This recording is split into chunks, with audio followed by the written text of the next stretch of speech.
because it gives you two options. So I'm here, I'm recording now. It's the 1st of April. It's the 1st of April. Oh my God. First day of the year. First day of the year. Yeah. What happened? This is the month of my birth. It is. Because I am April. I am. You are I am. Do you know? You know what I am Aries. Do you know there's a person that follows us called Sparky Aries? I loved her name. And then I started calling you Sparky because of that. This is Sparky Aries. Hello, Sparky Aries. Love you. I love her. No, she's emailed me a few times. I've had a good chat with her. Yes, she's beautiful. Lovely. Right. She's okay. Okay. So anyway, I wanted to talk to you because I hadn't seen this video and you were... Hang on.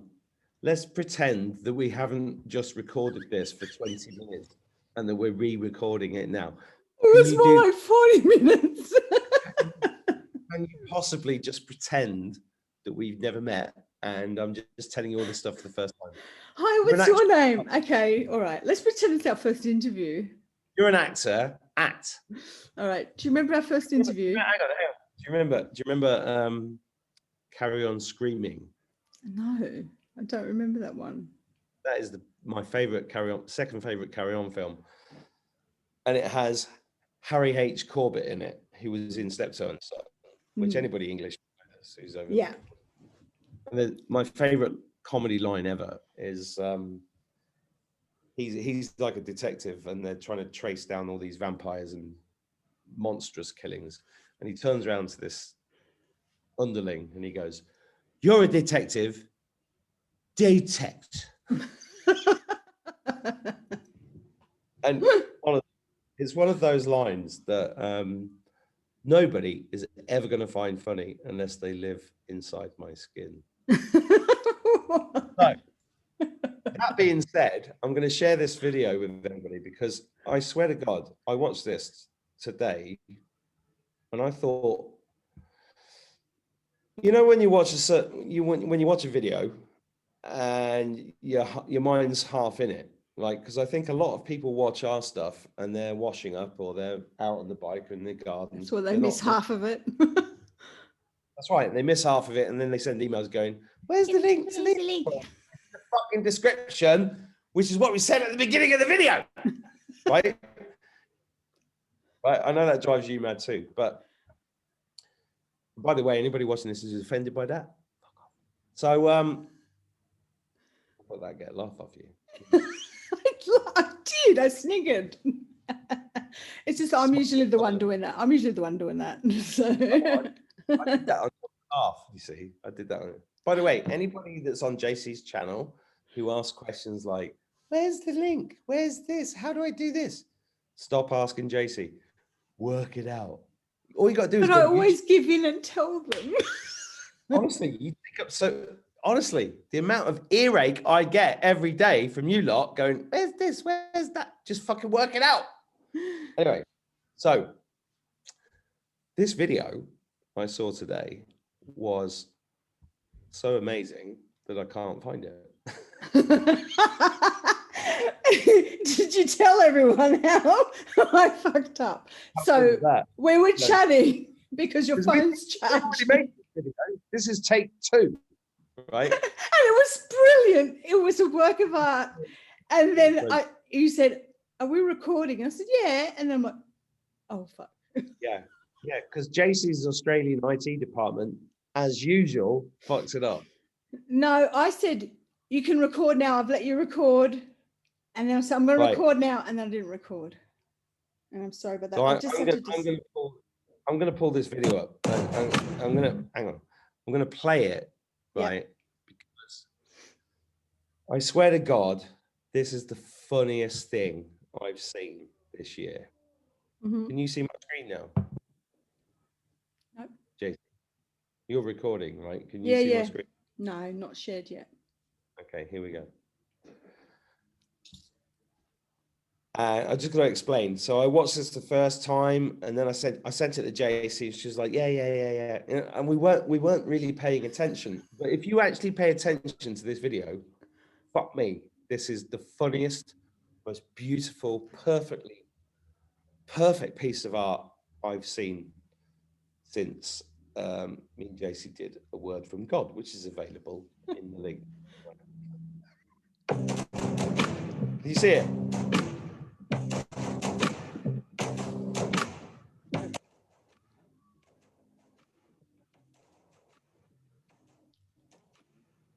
Yo, Sahara. Hey, Big Daddy. This song's called What the Fuck? Brought to you with love. Have you missed us?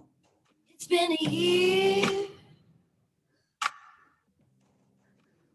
What the fuck is going on here?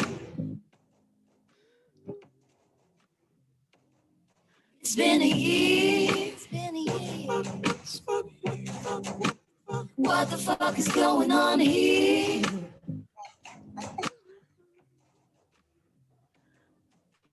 You locked us in the house, motherfucker. You took away the beach, motherfucker. You took away my speech, motherfucker. Now you wanna stamp my motherfucking green passport? Well, I was born a free motherfucker. That's the way it's gonna be, motherfucker. Cause that aside from me and my immunity, the only shot I need is some vitamin D, motherfucker. She's talking about dick, yo. Dick, yo.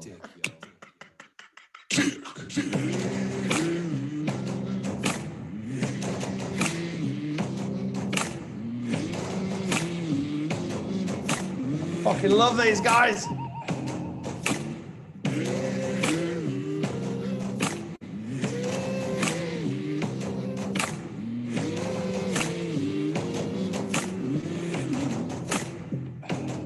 It's been a year.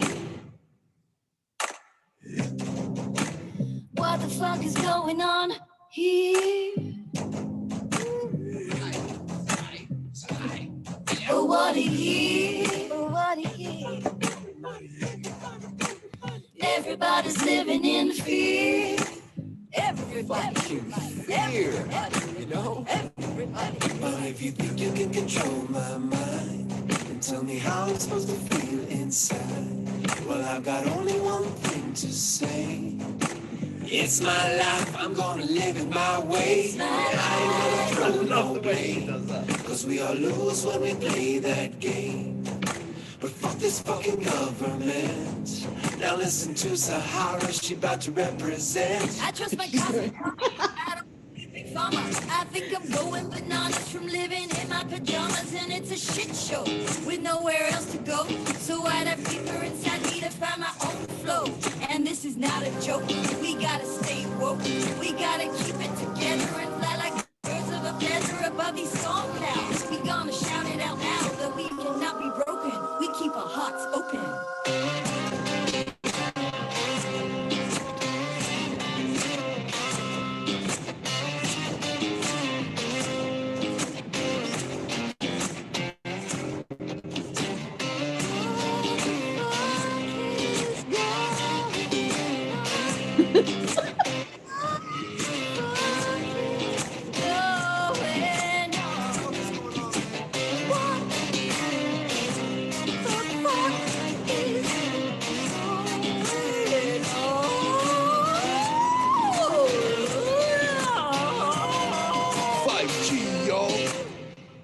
Geo.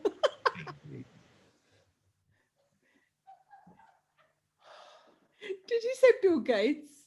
Yeah, what's this? 5G and then Bill Gates. I love it. Yeah, what's this bit? I love this bit. You're gonna sing. Sing. No more beer for you, man. No more beer for you, man. No, very I funny. love these guys. So funny. That was really good. Fucking hell, they're so good. That was great. I got this on gallery view. Okay, cool. I loved it. That was so good. What are you drinking? Apple cider vinegar with water? Apple cider vinegar with honey Yeah. and hot water. Yeah. With a Cool. bit of eau de Vita, Kangen, the Kangen water. Kangen water on the side, yeah. Yeah. And, And he's having a fag. This is the first time. This is a first, Mark. It's a first. You're having a This is me. fag on air. You got Me your standing- little. You got your little thing. Your little thing? You got Hello? your. You got your little thing. Let's not be rude. You got your quantum light tools. I've got mine. Mine's in my boobs. I stuck it in my boobs. Everything's in your boobs. Yeah, I've got a bit of food in here. I've got like a chair in here, a broom. The whole thing. You know, got some spare cash, some bars of gold. Really? Yeah. Nice tits. Nice tits. I do have crystals. I've always got. That's the embarrassing thing. You take your bra off and all the crystals fall out. I've got my little egg. Maybe you should shower a little bit more. Mate, what do you mean? Yeah, if you've got crystals up there. I'm not the one wearing the same shirt from yesterday. Oh, you fucker. But I love that shirt. I love that shirt. I've still got the same shirt on. I love it. That know who is said seriously the best shirt ever. That is just the best. And the way that the heart on the P, nice tits. I love it. I love it. It makes me feel very happy. It's I don't know beautiful. who sent me this shirt, but it was a gift. Somebody sent me it. I love it. Thank you. I love you. It's for sending me. almost as good as my Benny Hill t-shirt. And almost as good as Guinness tits. And I've got, look what else I got in my look what else I had in my bra. Look what I had in my bra. Just show you. I got it. I finally got the Merkaba. That's good. I was looking for mine. I think they're in the other room. Mine is carnelian. It's carnelian, I think. That's what James I know said. there's comments now going, Mark should give up smoking. No, they won't say that. They won't say that. They'll only get upset if you eat bacon. Well, I just had a bacon sandwich. Don't eat bacon because they feed humans to bacon, to pigs. Did I just call pigs bacon? I'm so sorry, pigs. That's mean. So, tell me what. Hang on, you just reminded me of what's that film, Snatch? I love that movie. How good is that movie? Huh? That's the film. Some of the best lines ever. Like my favorite line in that film was like, I watched that in Melbourne back in 2000. I still remember. Yeah. The guys have just gone to buy a caravan. Brad Pitt, right? Who's a whatever. But he was great in that. What an actor, right? He was a traveller, an Irish traveller. Played it so well. Brilliant. And the little guy walked away going, I fucking hate pikeys. That is the best line in a film ever. The whole movie was great. I loved it. Except it was called Snatch. Might as well call it Muff. Pussy. Yeah, Muff. Yeah. Sorry, I'm just going to do this for you. This is Did just you for just JC. do that for pussy? I'm just going to do this for JC. Ready? What? Don't, because I'm going to die of laughter. No, I'm going to do it. Don't You don't want me to do it? Okay, I won't do it. do it. I saw your face and I knew what you were going to do. I was creeping into Sean Connery there, wasn't I? I'm not going to do it. That's what you did, the Sean Connery.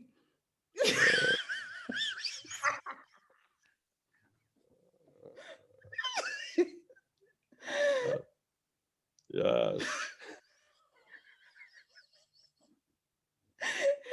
That makes You've gone out of focus for some reason. I don't know why. It's all out of focus. I know. I It's know. It's all out of focus, JC. What's going it makes my Is that your energy field fucking up the focus line? it's my snatch. I don't want to hear about your snatch. Anyway, look, I'm a unicorn. Look. Yes, you do.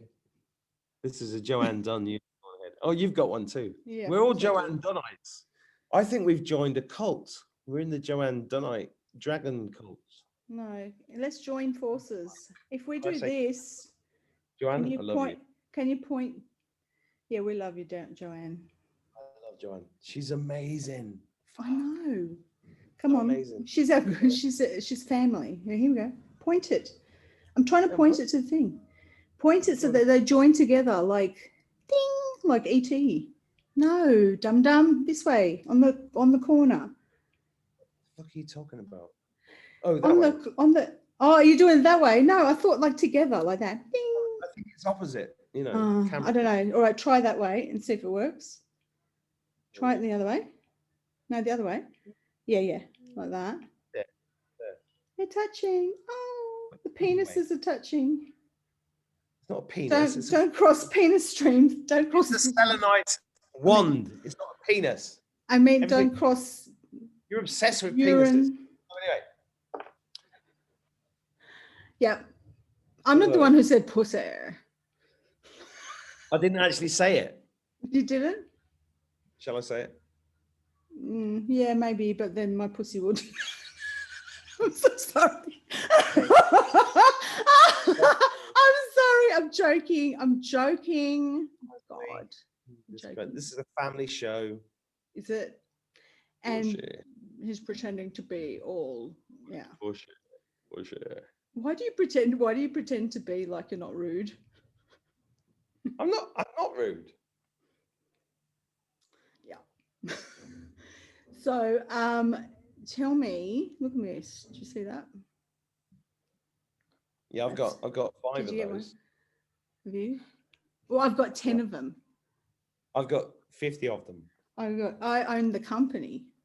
I made them. You made them? Well, I own the rights to all Orgonite.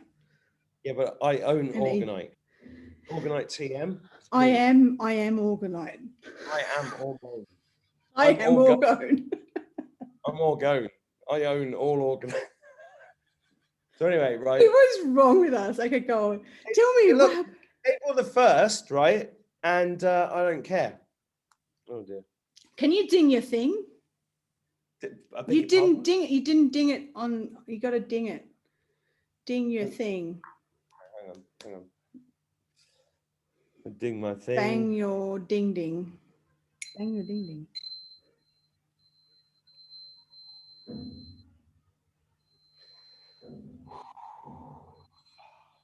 Can you do that to me? So anyway, there's loads of things we were going to talk about, and I spoke to my mum tonight. That was good. Yeah. Did you really talk about? Did you tell her? You said you showed her our song. I did play her our song. What did she say? She couldn't hear it properly, but I did write something tonight that I'd like to share. Oh, you did? Yeah, because I think it's really important. You know, when sometimes, you know, the way that you make videos and you have no idea what you're going to say and then you just say it. And they're your best videos by a long shot, right? And all the videos all your videos are amazing, right?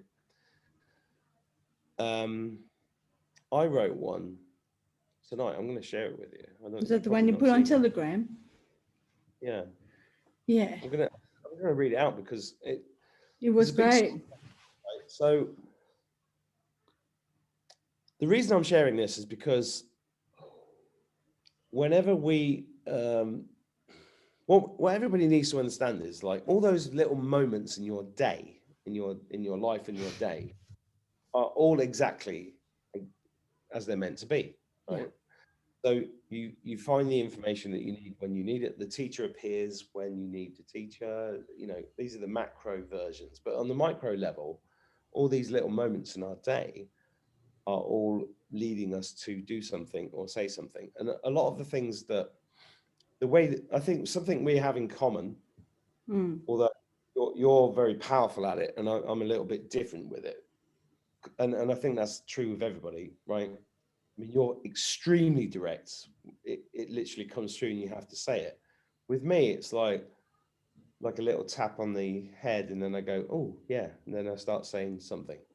So this one is because when I watched the video that we just played, the next video was about Jimmy Savile. Amazing. Jimmy Savile, for anybody that is not from England and is less than 30, you won't really understand how big this guy was in our lives. And I'm trying to explain this to my kids all the time. And it's very hard to explain how big it was in your life. Because it was everywhere. And everywhere. But it's kind of like, I'm trying to think the American equivalent. Would it be like Johnny Carson? Would it be that big? Yeah. He was. Yeah. What about Australia? It would either be Bert Newton or Bert Newton, I think, or I'm trying to think. There was a few, but you know what? We're finding out now that they were all pedophiles. We're finding out now that they were all in the club. So in that case, what I'm going to do is explain Jimmy Savile from a different perspective, because I know there's a lot of people that watch this that don't know what I'm talking about. And then I'll come back to this. Yeah, read that. Are you going to play Jimmy Savile, this video? I'm just going to show a little bit of Jimmy Savile. Because it's really important for people to understand this, because what Jimmy Savile did in the UK was being done in every other country. Every other country had basically a Pied Piper. That's what Jimmy Savile was, right? And the BBC put this man on TV 4 or 5 times a week in my childhood, right? To me and every other kid throughout the 1960s and 70s and 80s, right? For 30 years, this guy was on TV 3-4 times a week. You need to understand this. He was on kids shows. He was on music shows. It's like every age group, right? Yeah. And then charities, and then voiceovers for things, and and guess what? He got knighted.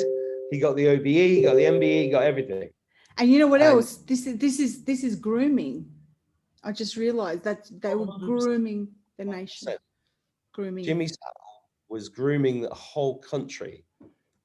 So I'm going to play. That's what they do, the mainstream media. I want you to play it, and then I want you to read. Yeah. Sorry, darling. I want to hear. No, I said I want you to play what you want to play and then read it, because I want to hear this amazing thing that you wrote. Well, the thing is, this song was in my head all day, and I've been singing it all fucking day. I'm going to play it. There's a reason this song was in my head. Maybe it's because we had to do this video. I don't know. I'm going to turn off Telegram because it's beeping. Oh, is that yours? Because I'm going, where's my Telegram? I'm trying to look for it. So I just here we go. Yeah. So I'm probably not sharing screen yet, so I'll do that. Yep. This is pretty deep, actually, what I'm about to do, because I've not actually listened to this theme song. Hang on. My daughter. Hang on. So while JC's sorting her daughter out, I'm going to play this for you, right? Which is...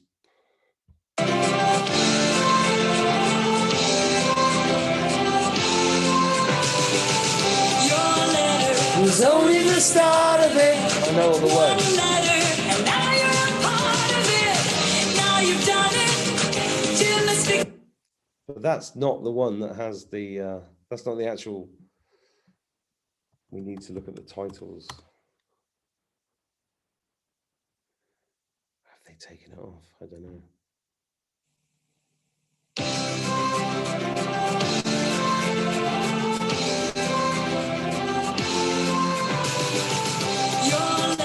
It was only the start of it. One letter, and now you're a part of it. Now you've done it. Jim is for you, and you, and you. There must be something that you always want to do. The one thing that you always want to do. Now you've done it. Jim has fixed it for you, and you, and you.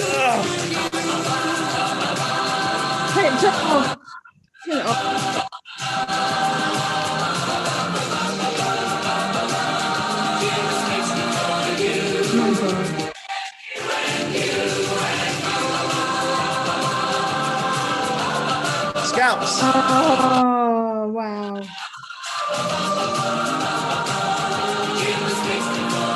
Oh.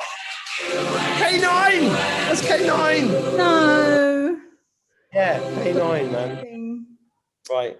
All right. I mean, sorry, I missed a bit of that, but I know he's That's so okay, putrid. right? Did people not think he was putrid? Did people not well, think that? here's the thing, right? When it came out about him, everybody went, "Oh, I knew there was something dodgy about him."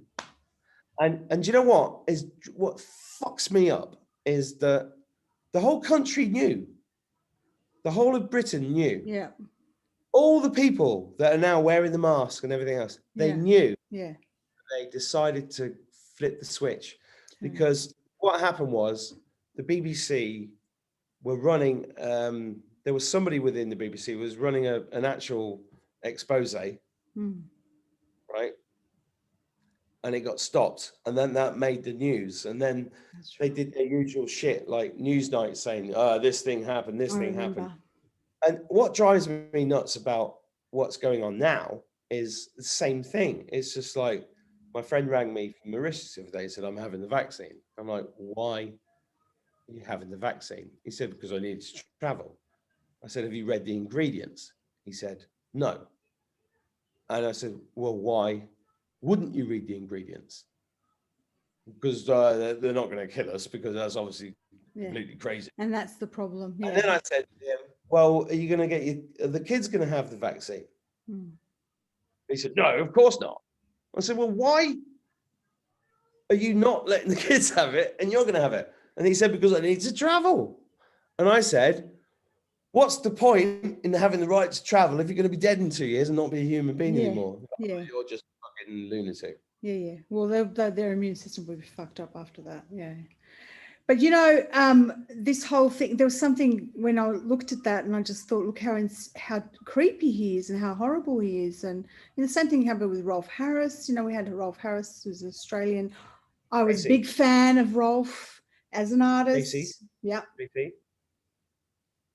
7 years ago, I had a client who was who is a lovely guy, right? And he had a really successful business, and I was internet marketing, blah, blah, blah, and I'd go and see him. And I knew about Rolf Harris years before, because I'd read about Cliff Richard, Rolf Harris, Leon Benson. These guys were all at it in the 70s and 60s, right? And I knew about this because I'd read it, and I'd not just read. Anybody watching this goes, oh, read it where? It's like, if you get deeply involved in this stuff, you find people you can trust who tell you stuff, right? And a lot of the stuff that I learned is from people that are now dead, right? So, and a lot of their stuff has been deleted from Google. So it's very hard for me to say, go and look at this website and look at this website or go this book. But I absorbed the information, and I met a guy who knew all about all of this stuff. And it all tied in, it all ticked boxes, because I'd met Edward Heath. I was about to say Edward Heath. Did he know Edward Heath? And I don't know why I just thought of that. Well, the reason why David Icke met Edward Heath, and he said that his eyes went black. That's right. And I learned to cook from a chef who, spoke at my wedding.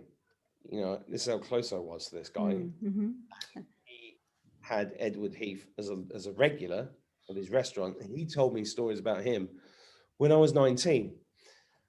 And when I was 19, none of it really computes when you're young. You don't know what the fuck it's about.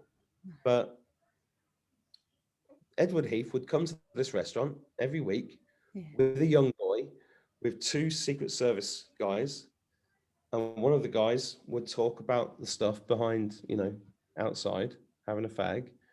And he'd say stuff like, this boat that Edward Heath had, that Jimmy Savile was basically pulling kids through the country, through the children's homes, via the council in Islington, which is Harriet Harman, and all these female politicians in the Labour Party that people think are beautiful, but they're not. They're fucking not. They're satanic as fuck. Child trafficking, Satanists, Whole child trafficking route.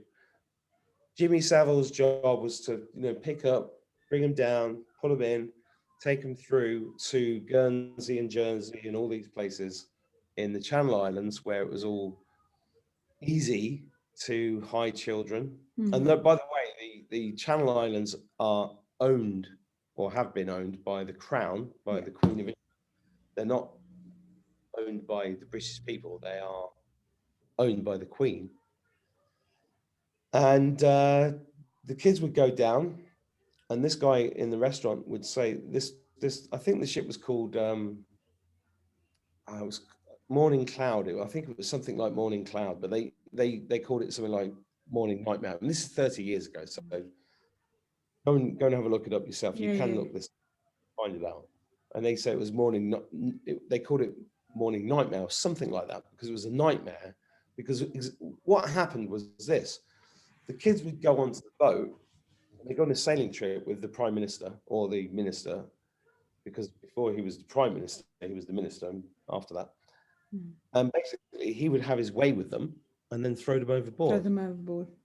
Right? And the only reason why David Icke published this in his book in 1998 called The Biggest Secret is because he had it from multiple sources. They all said the same thing about the hook, the claw. The clawed hand, the metal clawed hand. David Icke, God bless you, David Icke, because all these people who say he's disinformation are fucking nuts, because they've never read his books. Just go, anybody watching this, go and read a book before you have an opinion about David Icke. Read one of his books. Biggest Secret in 1998 outlined the fact that George H.W. Bush, Prince Philip, Jimmy Savile were all paedophiles. Well, this was named, and they never sued him. Kathy O'Brien did the same thing the year before or 2 years before in her Transformation of America. I think it's called Transformation of America. Yeah, so she was the MK Ultra victim, and she came forward and named George Bush Senior and everyone. Yeah. When I saw Kathy O'Brien's original testament, the thing that really hit me years ago was the fact that she said George Bush, Bill Clinton were in a helicopter with guns. She was loose in the woods with loads of kids, and they were shooting them from the helicopter. And when they killed the boys and whatever they did with them, the penises were hung on the walls as trophies. Now, I learned that, I don't know, 12 years ago. And, you know, when you learn that kind of thing, it breaks your heart.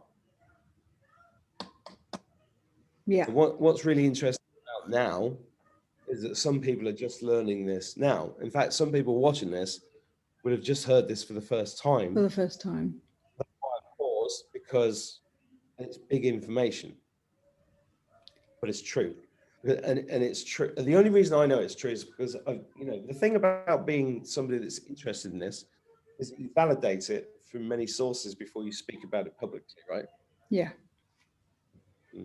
Because it's so outrageous, because it goes against our normal human nature to ever think that anyone. I still remember when I used to talk about 9/11. Bloody hell, when it happened, I knew it was fake, like it was not real.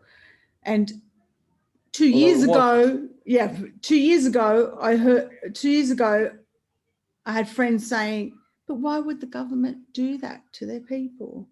You know, like they couldn't comprehend, because we're taught that the government's there to help us and protect us and look after us and all of that. We're literally talking about being lulled into a false sense of security, which reminds me of the movies that have these very borderline pedophile things going on, and we just took it on board as though it was okay, right? So you remember how what was that you were talking about, American Beauty, Mark? Yeah. Yeah, Because my all son. of this, hey? Did we do that in the last video? Is that why we repeat? No, it's reminding me of all of the things. What are you doing? I just want to show this picture. Eat my virus. Where is it located, Mark? Your virus. Is it in that hoodie? Huh?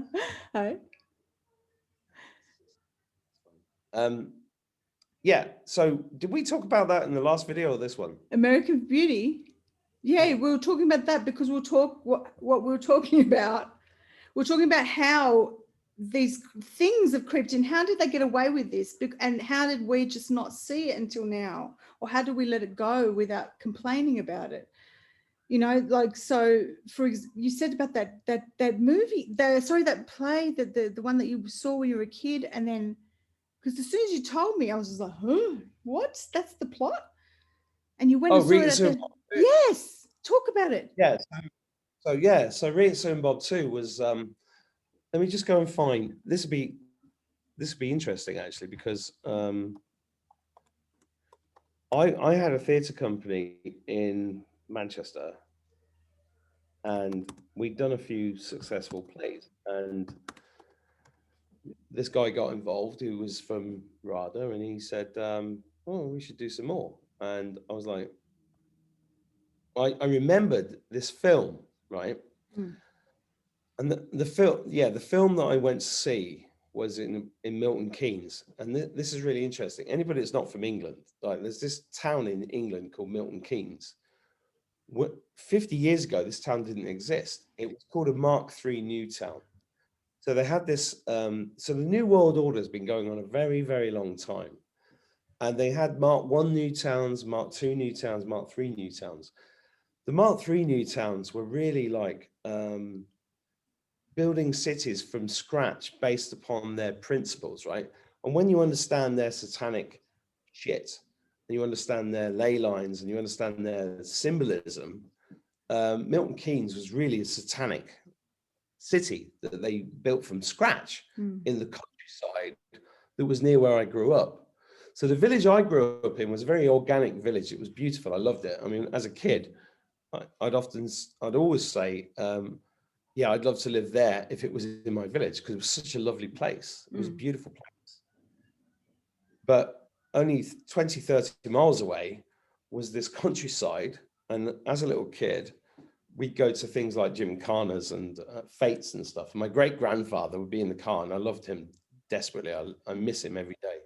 I named my first son after him. He was a beautiful, beautiful man. Hello, Papa. Oh, I felt. You're always connected. I love him, right? And his name was Joseph, and he would point out to, as we were in the car driving, point across the land when I was a little kid. I remember this really, really clearly. Point across these gorgeous green fields, undulating fields of Northamptonshire and Buckinghamshire and everything. And he'd say, when I'm dead, this will be a city. And it was around the time that Logan's Run was on TV. And I imagined Logan's Run, you know, the Dome City, where everybody dies at the age of 32. Yeah. No, was it 27? 27 or 32? It was 27. I think it was 32, 33. I'd have to go back and look. But I remember this. And anyway, Milton, so fast forward, I don't know, 12 years. And there was this cinema in Milton Keynes, which was in the shape of a pyramid called The Point. It's still there. I went there a couple of years ago, and now it's a derelict building, but it's been preserved, which is really interesting. So it's only like 20, 30 years old. That thing. That's the Spire thing.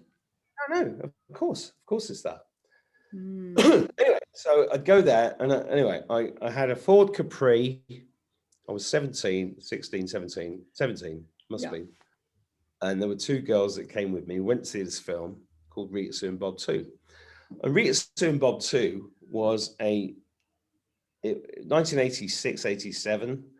It was a really raw British film. Yeah. It was funny. It was sexy. But it was all set in Bradford in Yorkshire, which are not two words you'd normally associate with raw and funny and sexy. Raw, maybe. I'm only joking, Yorkshire people. Yorkshire people, I'm only joking, right? So,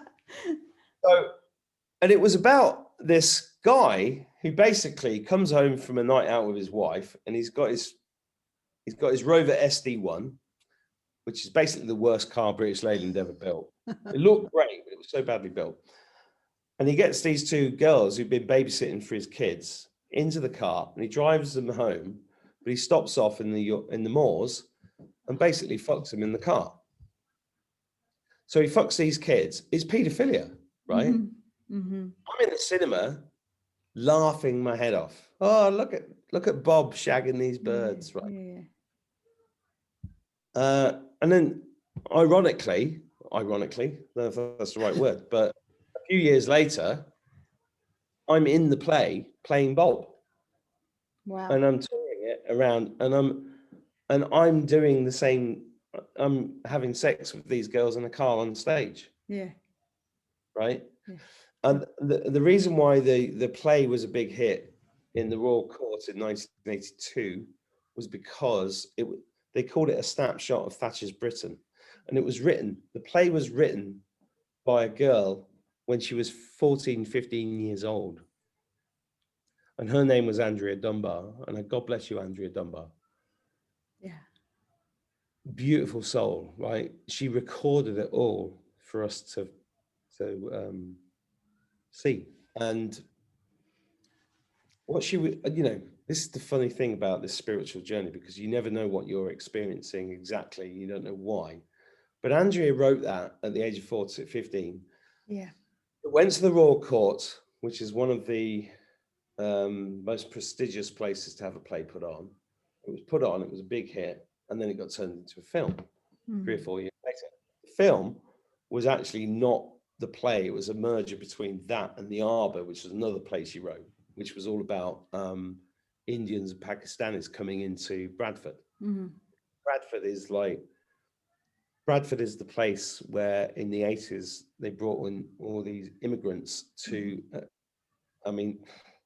it depends how you look at it. I mean, it's a very difficult subject for a lot of people. Yeah. But they brought all these people in to create this division, and it's a very divided town. Yeah. It really is. I've been spat on the street in Bradford by an Indian guy that I said hello to. I was like, "Hi, mate," and he went, Yeah. They do that. Yeah. Fucking weird, right? I had that happen to me in Washington, DC. Pretty bad. Shocking. Very Shocking. bad. Yeah. Like anyway. Yeah. You're just walking down the street. That's and you're stupid white so bitch. they've been doing this for a very long time. Yeah. So the point of the story is, right, before I bore everybody to death, is that when I was running this theatre company, we were thinking about a play to do. And I remember seeing this film, and the director said, "I'm sure that was a play." And then we tried to find, when you try to put a play on, you have to get the rights to do it. Yeah. So we went through the normal avenues and tried to find the rights to this play, but we couldn't find them anywhere. And then somehow found them in Bradford. This guy gave us the rights, and then he turned up. And he turned up on the first night that I was playing Bob on stage. Yeah. So I'm there shagging these girls. Is this the one where you show your butt and everyone saw your butt? That's the play, right? 50,000 people spent money to see so my name. It wasn't, because for some reason I thought you had there was another play where you showed your butt, but this is the one. All right. I've showed my butt in a few plays. Have you? And then I wouldn't show it now. I mean, it's not as nice now, but back then it was beautiful, right? It was I'm banging up and down with these leopard some good sauce. Yeah. Pants. And it was one of those plays. It was really funny. It was like when we did it in the Edinburgh Festival, there were people there, no laughter. When we did it in Hull, in Yorkshire, the laughter was so, this is an hour and a half play that in Yorkshire, it lasted 3 hours. Yeah. And I couldn't fit because I had to keep doing it. Well, the laughter was going on, because the laughter was so, only because everybody in the audience recognized it. They'd all been fucked in the back of a car. Yeah. But that's what comedy is, right? Yeah. Comedy is tragedy in close-up and comedy at a distance. Charlie Chaplin It said is. that. Yeah. Right. So when you see something you recognize, it's Yes. really funny. Yeah. No, it's right. It's like me and you love Yeah. Benny Hill. Yeah. We love Benny Hill because you've been groped and I've groped. I don't know. Do you know what I mean? It's like I've been chased around in a backyard or something. you recognize something. Yeah. So this guy turned up the first night, and we're in the bar afterwards, and it was a shit bar. The gin and tonics were this big, and there was no ice. And I was there like I just performed in front of 300 people, all that. Yeah. This guy comes up and says, "Hey, Mark," and I'm like, "Oh yeah, how are you?" And then talking to him for about half an hour, about 15 minutes in, I was like, "Oh fuck, he's Bob. He's Bob. Is he the one that owned the rights? He was the guy that fucked I know, but 14-year-old girl, yeah. then married her." What? Yeah, because that's what happens in the story. They, at the end of the story, one of them goes off with the old guy, right? Ah. Right? Yeah. And then, bless Andrea Dunbar, she died at the age of 32 from a brain hemorrhage. Hmm. So 15 years later, she was a successful playwright, but she died of a brain hemorrhage. Yeah. He carried the rights on. Wow. So Bob owned Rita and Bob too. So I'm there with Bob, and it dawns on me, and I'm like going, "Oh fuck, this is Bob. I'm talking to Bob." And it gets even weirder, right? Because then I did it in the Edinburgh Festival, and then the Bob from the film, which was George Costigan, who was in the film, the movie, but he was also in the Doctor Who episode with Kylie Minogue. Yeah. Right? The Titanic one. Yes, that was yeah. Costigan, right? He did a review of the play that I was in for The Guardian. I mean, and I've got pictures of me and him together, like the two Bobs together. I mean, life is just Mark, your life, man. just little. It's like 20 movies in one. Forgotten about. Wow. But what did you think when you were watching it as a 17-year-old? Did no one think it was pedophilia? Because No, they didn't.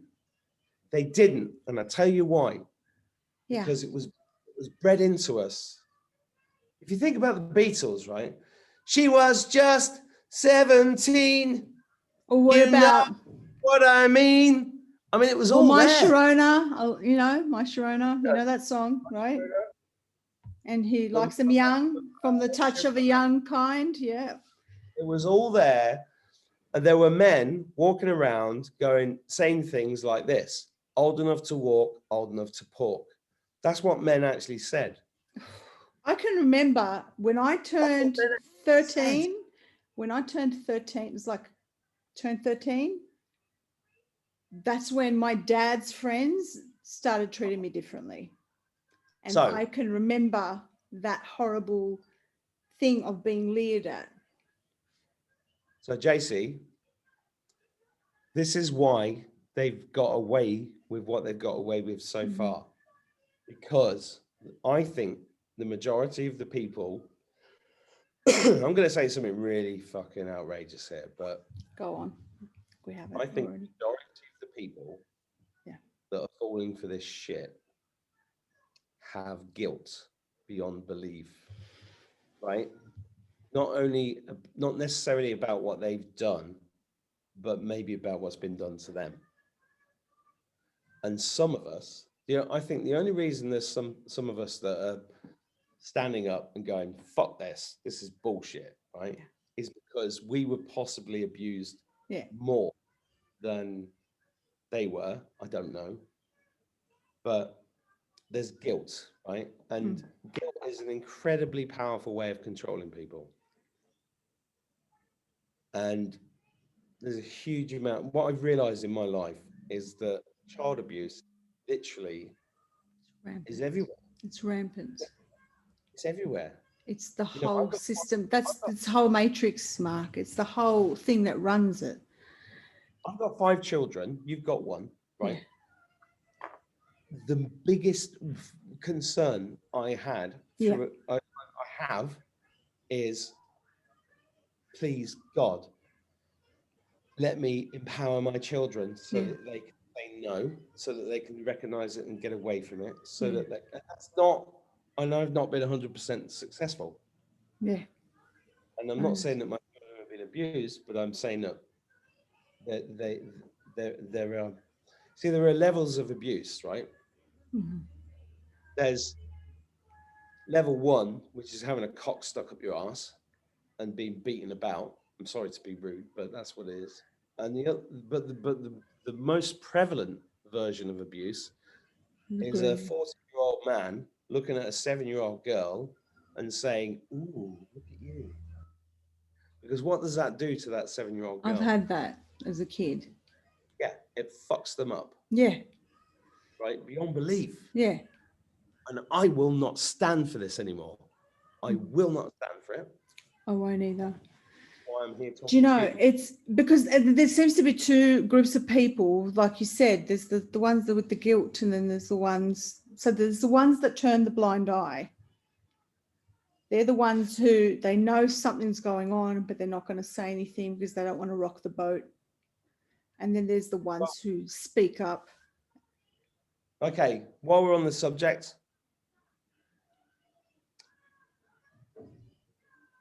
my dad was abused as a kid. Yeah.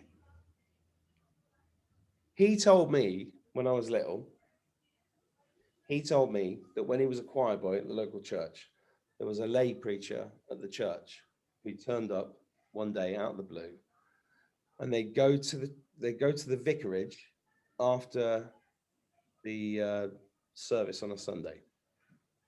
And what my dad told me when I was a kid was that this lay preacher called Noel Stanton, I'm going to name you, Yeah. even though he's dead, but I know there's people watching who will know who he is. Noel Stanton turned up and abused all these boys.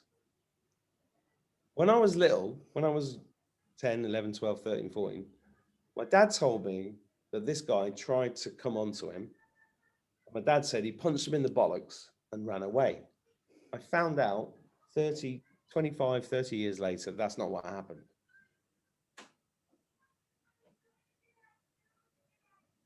That's not what happened.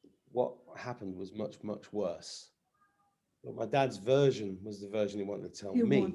And my dad, before he died at the age of 37, stood on the top of the stairs and told me that he couldn't see that there was anything beyond this life. He lost his connection to God because of this motherfucker. And this motherfucker, Noel Stanton, created an army. It was called the Jesus Army. So he used the word Jesus to create this fucking huge movement, right? And back in the 70s and 80s, they bought out all the land around the village that I grew up in. Yeah. They grew vegetables and they made loads of money off that. Then they had a clothing company called Jeans Casuals or something. And in my school, we were infiltrated with all these kids who were abused, right? And I was surrounded by pedophilia. And pedophilia. It's all trauma. One of the people that joined that church, for want of a better fucking term, was a doctor who fingered me up the arse for about an hour when, abused me with my mother in the next room. When I was like 9 years old. And what do we do with abuse? We block it. Firstly, we block it and we go into our bubble. But as we grow up and go through life, we are damaged goods. And what do? we don't want to damage anybody else, but we do. We end up damaging other people. You're either internally damaging yourself, or you sort of leak out and start affecting other people. So that's where we're at now. We're at this point of realizing that the whole world is traumatized heavily, repeatedly, and not just through sexual abuse, but through television. Television has traumatized us. The TV shows, the shows that are on. I remember when I was pregnant and there was Dexter, which was like so popular, and I couldn't watch this bloodbath. I've never watched it. People were saying it was brilliant, and this is what they do. They make art and they put horrific things in it, and then they desensitize and desensitize and desensitize. Did you see the clip that's just been going around the internet that was from Dexter? I've never seen it, the series. Oh yes, and they rescued him as a kid out of the. So you've never watched that, but what happened and what caused him to be a psychopath? This is supposed he must be a sociopath, but I think he's a psychopath. So he's a detective, and his sister, I think, is a police officer. I can't remember, and he's brilliant, right? So he's this brilliant detective. I think he's a forensic thing. I don't know what he does. Okay, but anyway, he was a mass murderer. No, he does. So he's a serial killer. Yeah. Behind the scenes, what he's doing is he's getting back. So there's all these murders happening. So what he does is he goes and punishes these people by killing them. And he does it in such a way that's clean. But the whole thing is that, so in the series, you find out what happened to him as a kid that traumatized him to become desensitized to blood, because he's fascinated with blood, right? I think his mother was murdered or something, and he was found in a whatever those containers are called, and he's in a pool of blood at the age of 3, basically, a pool of blood, of his mother's blood. I'm pretty sure. Now, I might have got that story wrong, but I just remember that's the scene and that's what the police are doing. They're rescuing him out of that. They found him in there. But it's traumatic. It's horrible. But, I've not watched TV in 9 years. Yeah. Apart from Doctor Who, right? I'm just going to say that as a caveat, except for the last 4 years, which has been a bag of shit. Yeah. Right? Because it got taken over by the woke fuckers. But listen, not watching TV has been the best thing I did for me and for my kids. Yeah. I came home one day and from work, and I walked through, had the whole thing, had the nice house, had the nice car, had the big business, everything was like, and I was fat and unhappy, but I didn't realize it. But I remember walking through, and I had 5 kids under the age of 5, and they were all watching this TV, and I walked past them. I was like this, "Hiya, Dad's here," and they were like this. And I was like, fuck, they're hypnotized. I kept walking. I was doing it for 5 minutes. I was going, hello. They couldn't see me. Yeah. And before that, I remember when Tony Blair was putting up all these towers around England. And I was like, what are these towers for? And then there was the digitization of TV. Do you remember that? Did that happen in Australia? Yeah.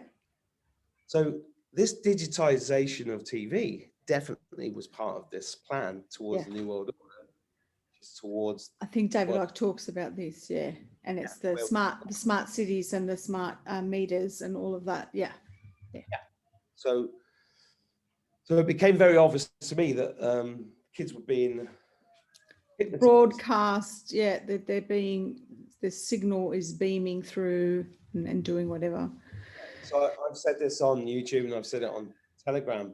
If you're watching this video now, please cancel every single subscription you have off your TV. Only use it to watch things like this, or like old movies or something, like on DVD. Yeah, if you're going to watch It's a Wonderful Life, please watch that. Yeah. Because that is the best film you'll ever watch about the banking system. And, Yeah.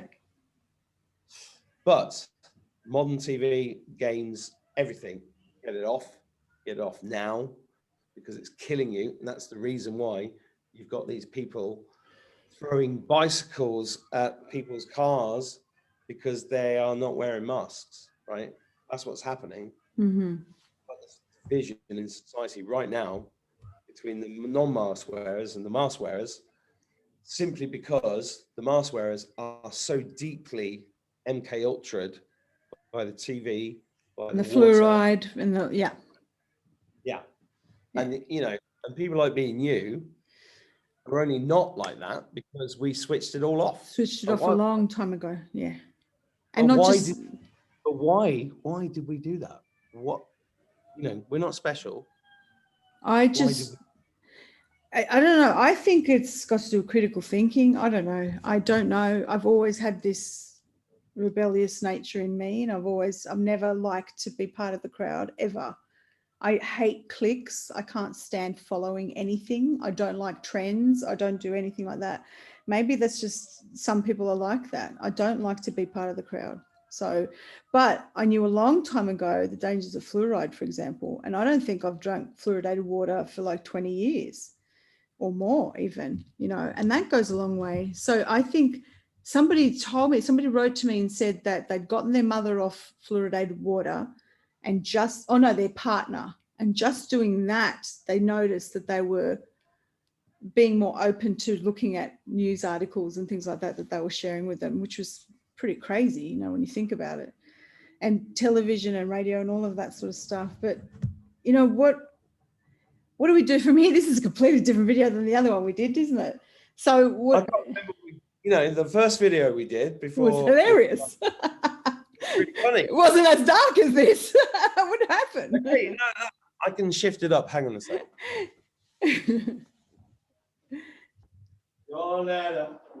Uh-oh, he's going to sing. What are you doing, Mark? God, can you tell everyone about this? Is that where that mask is? Okay, no. That's not the mask, the hat. What show again? I can't remember. It Ain't Half Hot Mum, set in Burma. Well, yeah. So do you remember when I first put this on Abracadabra? Yes.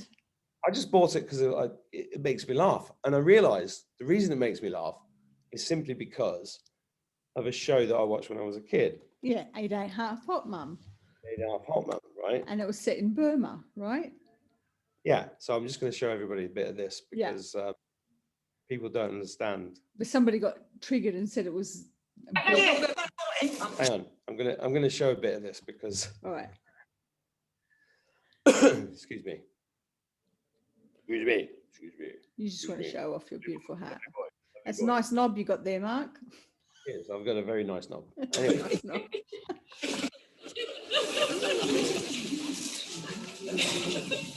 Windsor Davis. He's brilliant.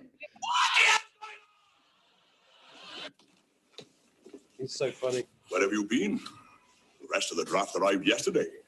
You are 24 hours late. Well, you see. Shut up! Now, Mr. Lardy-Dar Gunner Graham, what did you think you was doing sitting down by there drinking tea? Why wasn't you whitening them stones? I'm terribly sorry. Shut up! There's Lofty. Oh, that's the one you play. Lofty's really short, right? Where have you been, Gunner? Here he is. Yeah. Sorry, sir. I'm not well. I've got a Bombay trots. Have you been eating bananas without cutting the ends off? There's Lofty. God. Yes, Sergeant Major. Yes, It's Sergeant MO's Major. orders. It protects my head from the sun. I've got very thin skull bones. Well, you know why that is, don't you? No. You've got such a huge brain. It's rubbing on the inside and wearing your head out. Oh, see- good Lord. It's so interesting, that comedy, though, isn't it? Yeah. Yeah. Because obviously I connected it some way to him because he was short, because I'm a short ass, right? So are you. You're not that short. My dad I was am. shorter. Yeah, I am short. What I mean is when you connect with the guy, you watch all those characters in that show. You got this right. What happened to me was that I think I connected with him because he had such a big heart. The character had such a big heart. You couldn't not like him. And they ended up doing a song. Did you ever see the song that? Yeah, I did. It was #1. I'm going to play it because it's so good. It was so good. I mean, you can't imagine a song like this becoming #1 in the charts from a sitcom. Yeah. I'm going to play a bit of it because it's so beautiful. This song. I think it was about 1981. Can you see the Oh screen? my gosh. Yeah. 1975. 75. Ooh. I wasn't even born yet. Here we go. Promise me, Promise me. not to tell what you were. Not to tell what you were. Whispering grass say, you can't keep your word. Keep your word. Listen to Don Estelle's voice. Why do you whisper green grass? Oh. Beautiful. Tell the trees what ain't so. Is it really him? Whispering grass, the trees don't have to know. No. He looks like Michael Jaco, the other guy. Secrets, who kissed them? The Windsor Davis. They're beautiful people. Whispering grass, the trees don't need to know. Now that's interesting. The trees don't need to know. Ooh. Did you hear? Yeah, on my next video, Yeah, I spoke to the that's trees. I know. Got I speak some to tree- the trees. Well, I got massive messages. They're just a bit better at getting the. I got some Yeah.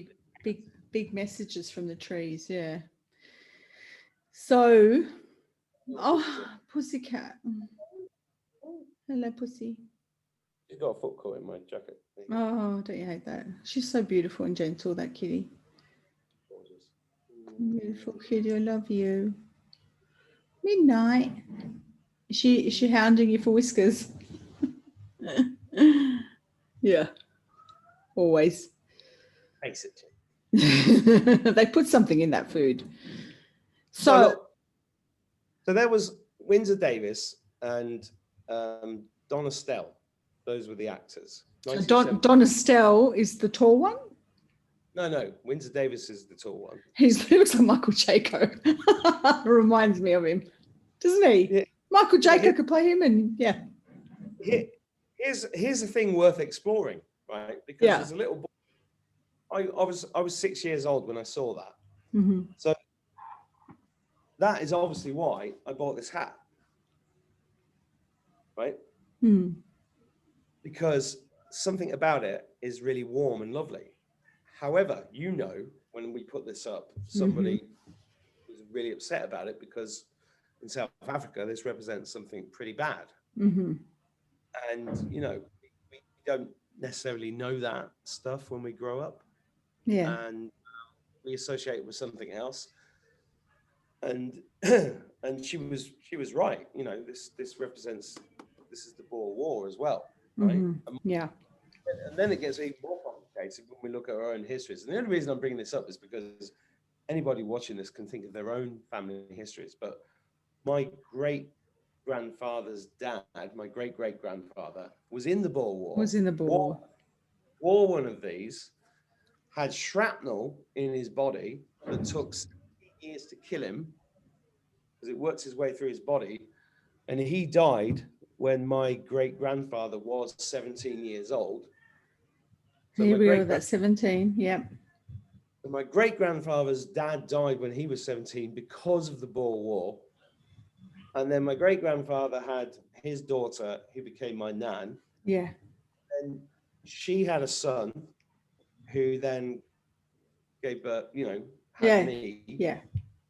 But he had me, he was 19 when I was born, Yeah. 18, 19. And his wife was 16, 17, my mum. Yeah. I had young parents too. Like my mum was very young. My mum was 14. Right? My mum was 14 when she got married and 15 when she had my sister. So we come from a time, you and me, we come from a time that a lot of, if any kids are watching this, they will be like, what? That's crazy. But no. This was normal not long ago. Yeah. Right? And it was actually legal. It was actually legal in Lebanon. What's crazy to us? What's crazy to us is seeing 12-year-olds with blue hair identifying as transgender, right? Because that is just bollocks, and that is controlled by the system. Every single thing in our lives has been controlled. We've been so brainwashed in every way. It's infiltrated. This is why we need to create. Everything that I've come across now is this is why we need to create a new way of living, a new earth, and this is what we're building up to. We have to see the wounds, we have to see the damage in order to change it. This is why it's taking so long. This is why it's so agonizing and horrible. And people are saying, when will it all end? There's more to come, there's more. April's not going to be good. Okay. It's not, is it? No. It's not. I think you should elaborate on that as much as you can, because I said to somebody tonight, April's not going to be good. And they're like, what? Well, that's because of the stuff that I got. So whether or not, I don't know. I still have to do the video, but I will after this. I'll record it. And what I mean is, what's becoming very, very clear is that. But can I tell something? Can I say something? So there's a couple of clues as to why I know April's not going to be good. So a few nights ago, it might have been around the full moon, I'm not sure. I've crashed. I was exhausted. I've not had much sleep lately, and I was crashed out next to my daughter. Actually, that was the night I had a lot of sleep. I had a lot of sleep that night, but I was really exhausted, and I suddenly woke.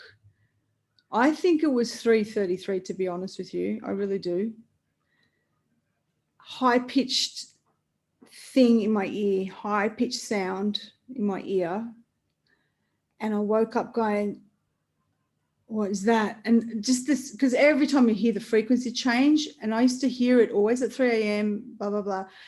And I used to, years ago when I'd hear it, I'd ask, is that a bad signal something sending me? And it used to be not good, right? So knowing what I know, what happened on the 22nd of March, which was the demons are all gone, okay, even though people don't believe me, I knew instantly, because I've got this telepathic thing going on and I can clairaudiently hear things. I remember waking up going, what is that sound? And this is all happening in an instant. I see in my head a vision. This is how telepathy works. People think it's just words. You see things as well as they're signaling the information to you. So they'll put images in your head. I saw a ship outside my window because in my bedroom, I've got sliding doors at the balcony, right? So it's a big bedroom, sliding doors. And I could see a ship outside. And the nights before, I had been looking up and sort of seeing things. It was invisible, so it was cloaked. And they said, this is a transmission. And I said, I remember asking, are you good or bad? And then I instantly felt this was good. And they said, we are changing your frequency, or we're sending you protection. The next 3 to 4 weeks is going to be very bad. And we need to shield you and my daughter. We need to shield you to protect you. And I could remember feeling and seeing in my mind's eye this kind of foggy dome over me to protect from what's coming. because you need to be able to handle it and cope, because what's coming is very traumatic. Okay, and I got all this information, and that was my left ear, and then I got this other high-pitched sound in my right ear, and then they sent some other, they said this is healing being sent to you, and they gave me some other things, you know, just about physical healing and all of that. And I now know, I realize now, because of this protocol I'm on with the homeopathic stuff, that it will, you know, it's all part of this healing stuff and changing, and the stuff that I'm doing on my videos with holistic healing and stuff like that. But anyway, so this kind of gave me an idea. This gave me this thing that something's going to happen in April, which led me to go out and talk to the trees. And I just, on a whim, I went, what if I touch this tree?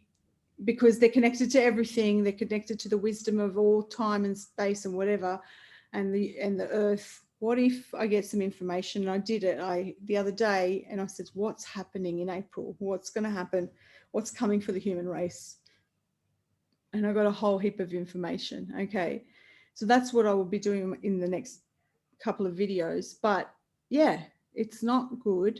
But the thing that the tree did tell me is that it's going to be so much better. And they said that, yes, it's tough in the next few months, but then it will become much better. I want to say something, because when you do that, right? Yeah. People go, ah! Right? And I don't usually give bad news, do I? Well, it's not bad news. It's not even about whether it's bad news or good news. It's like, it's just like, you know the future, which is, and every time you've told me the future, since the first moment I met you, yeah, it's always been, for me, it's always been like, yeah, get that. And when you told me what the tree said, I was like, yeah, makes complete sense. And what's really interesting about this is, but for the viewers, right, is that you and me don't have fear about it, right? The only reason you say it's bad news is because you are feeling all the people. Yeah. You're feeling everybody's reaction. Yeah. And that's why I said to you, should I put it out? Because I'm really worried about, yeah. Because you're the ultimate empath. Yeah. Right? I don't think I am that much of an empath. I think I'm like... No, I have learned to compartmentalize stuff and to actually shield myself a lot more than when I was a kid, for sure, in my 20s. But I think you've done that consciously, and I've done it unconsciously.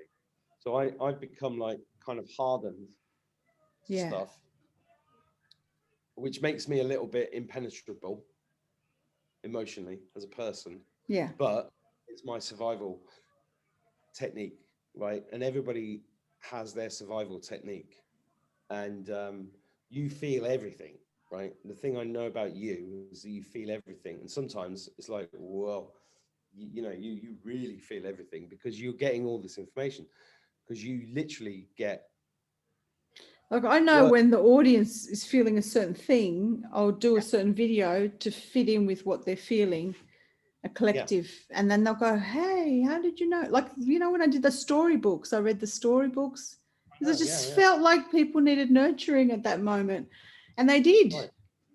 That's right. And anybody watching this should know that JC, you agonize over whether you should share stuff or not, to the nth degree, right? Everybody watching this should know this about you, because I don't think, not everybody gets this, right? Because there's part of it, when we have conversations like this, sometimes we're like, what are we, fucking mad? Are we crazy? No, more crazy's coming. Don't worry. I've got some crazy shows coming up. Here's the thing, right? I talked to a UFO the other night. I did too, and I talked to a star and it moved. And then it spoke to me. I didn't tell you that it spoke to me. No, we didn't. No, you did. We had that conversation. Yeah. Okay. So I'm talking to stars. Me too. I'm talking to fairies. Showing my kids UFOs, getting visited by fairies. Talking to dragons. Right? All of my kids have seen UFOs with me, right? Anybody watching this, I've had witnesses of all of this for years. It's not like this is a new thing, but it's getting bigger and louder and louder and louder. All the stuff on Gina Marie Colvin's channel is true. I love her. I love that woman. I love her so much. And you know, I watched so a video pure. of her. Exactly. So I watched a video of hers the other day, and she was talking about hello from my heart to your heart, wherever you are in the world. And it's so genuine. She has so much integrity. Yeah. She was choked. So what I'm getting to is that everybody that's communicating any of this stuff, yeah, has been chosen. The tree told me that. The tree told me that. By God, because of their particular talents, right? And talents are not like, they're not measured. It's not like but it's not just talents, Mark. It's the combination of the persona or the personality. Because what I discovered, and I was talking to you about it last night, is that I think you and I are a fairly unusual breed of people. And I'm not saying we're superior. This is not a superiority thing. It's just that for this particular role, you've got to be so fucking tough. It's like, you know, when you watch a movie, an epic tale, right? So like a Star Wars or a Lord of the Rings or whatever, and you're seeing the people battling things out, and you're just going, oh my God, how are they so resilient? And how I always, it goes through my mind, man, those people are going to have PTSD after this, right? But I'm telling you, this is psychological war constantly, daily, every day with what we have to deal with. I don't think people understand just how tough this is as a person on the front line with an audience, and what you have to deal with every single day, the scrutiny and I cop it big time, yes. Probably 5 times more than you do. Okay. Yeah. The scrutiny, every part of me, like honestly, I'll have my hair out of whack one day and someone will say something, and it's not just about my physical appearance. It's everything I do. Everything is scrutinized. Every word I say is scrutinized. But the fame behind it, the level of, you know, like I just found out a couple of famous people are following me. I didn't know that. Like my admin goes, hey, did you know you got an email from, I was like, what? It is, right? Yeah. But what I'm saying, I want to say this, please let me finish, because people want to be famous, and this is not about that. What I want people to know, and this is a conclusion I came to, I think just before, I think we were talking and I said to you, I think last night we were saying this, my night, that this idea of you've got your favorite truthers and they're famous to you, and that if you saw them, you would, and how many times has that happened? You know, like you've introduced me to people that have been following me and they're like, oh my God, like this is when they saw me, like, oh my God, I could say hello. Even like the first couple of weeks you and I were talking, you were on that bus to Dublin. Do you remember? You were on the bus to Dublin and it was the middle of the night. They were like, ah! And they were making, if you're watching, hello. I remember the old lady and they were like, oh, hello, you know, and everyone was freaking out, and I didn't get it, and I still don't get it, okay, because I just want people to know this is not fun. It's not fun, okay, because what comes with it is this level of responsibility, but you need to be so resilient. And I realized how sensitive most people are, that they can't handle this constant barrage of criticism, okay, and constant, you know, someone's saying something to you and targeting you. It's non-stop criticism in every single thing that you do. And I'm not saying this, but it's the good and the bad. It's full on, the good and the bad. But we can handle it. We sort of compartmentalize it. The idolization, all of that. Do you know how many marriage proposals I get a day? Fuck. I just go. 7.5? Huh? 7.5. 7.5. I don't. It's like water off a duck's back. Look, backing you up on that, right? I want to make this point, right? So since I first met JC, fuck me, man. She's at it. She doesn't sleep, right? When I first met you, you were not sleeping at all. you were working all the way through the night just to answer every email, every comment on everything, because you didn't realize what you were, right? And it's really fucking weird because neither of us did this to be famous. Uh-oh, what happened? Mark, oh no. Mark, what happened? Mark, come back. Are we still recording? I think his thing died. I'm still recording. Mark, where are you? He jumped a parallel. If I'm still recording, Mark's frozen. I hope this is still working. My internet's okay. I'm just having a look. Yeah, my internet's okay. Mark, you there? You jumped a parallel. Did you jump a parallel? Whoa. Did you jump it? No, you disappeared. Did you jump a parallel? Just went off. No, you went off. I know, weird. I'm recording still. Okay, cool. So what I'm trying to explain is that to the audience is that the amount of work that JC has put in to this is unbelievable, unbelievable. And it's not, unlike you just said that famous people are following you now, right? Yeah. There's a big difference between being famous because you're famous on TV and films and music videos in the old way. In this way, with the YouTube or whatever, We're right, everybody's got access to you, instant access, right? Yeah. And the reason why you are the way the reason why it's worn you out is because you're this massive empath. So you feel guilty if you don't reply to a comment on a video. I'm getting better at it now. Yeah, well, this is the thing, right? Over the last 6-7 months, we've both been through this process, right? Yeah. Because I was the same at the beginning. I was like, I have to reply to every single comment on YouTube. Yeah. And if anybody's negative, I have to reply to them. And if, fucking hell, it's like direct. You can't, it's so direct. It's too, yeah, because we're just normal people. We didn't come from, we didn't come from a manufactured production company and it's, and the access, the availability, but then that brings that, because it's the immediacy of the medium and all of that sort of stuff, but it's also, people think they can direct you. See, and that's where the criticism comes in. They think they can direct your show. They don't like that you're wearing this, and they don't like that you're talking over the top. Yeah, you've had that about your tits and your everything, right? And I had it today about somebody saying, "Oh, Mark, could you possibly not talk across people because it was really great chat." And I was like, "For fuck's sake, it's not your show." We're on, not only that, but we're on Zoom and we're on this technology that you can't necessarily hear. The way it's recorded is that I might be 2 seconds behind you and then you might talk over me. For fuck's sake, chill out, guys. We're doing our best. Yeah.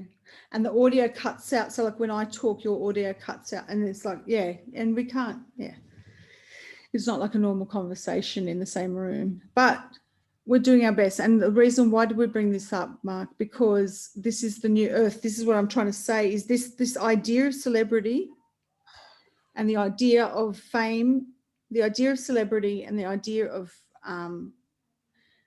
what TV is, what media is, what the news is, this is all going to change. It has to change. It has to change. So that means all the old paradigms that we have of people who are famous, for example, it's not, you're not going to know about my private life, basically, is what I'm saying. We're not going to be chased by paparazzi. That's not going to happen in the future. Okay. We have to change it. We have to change all of that.